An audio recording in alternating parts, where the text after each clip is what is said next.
All right.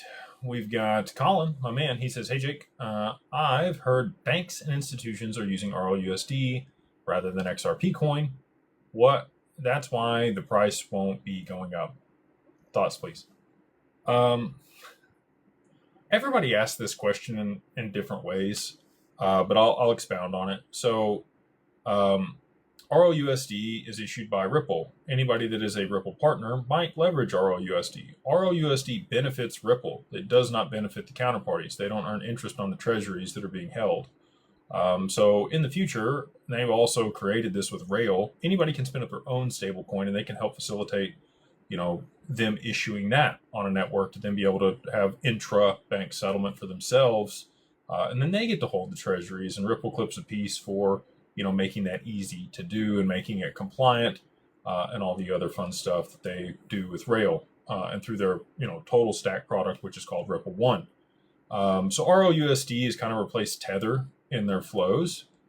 In the past, they used Tether for on-demand liquidity to be able to settle between counterparties if they were both willing to accept Tether in that transaction. Um, you know, at scale, this doesn't work because if you have thousands of issued stable coins and you've got to park those stable coins with different counterparties that don't want to receive your stable coin, you still need a DEX that facilitates settlement and transfer of that value between the counterparties in whatever their respective currencies they want to send and receive are.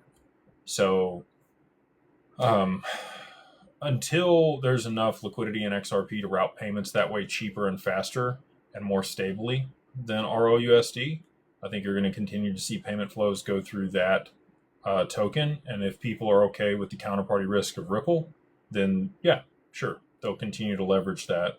And the other counterparty that's receiving that payment also needs to be okay with the counterparty risk of Ripple, which they've been very transparent. I think that they've set the standard in the industry for how to operate with a stable coin.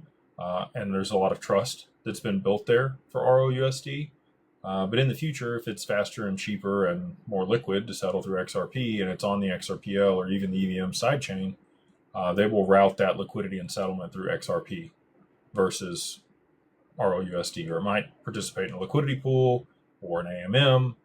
There's going to be a bunch of different ways, but all of those things still benefit XRP, whether it's an AMM or liquidity pool that locks up XRP and there's less circulating supply. So the settlement that does move through XRP will require XRP to be a higher price.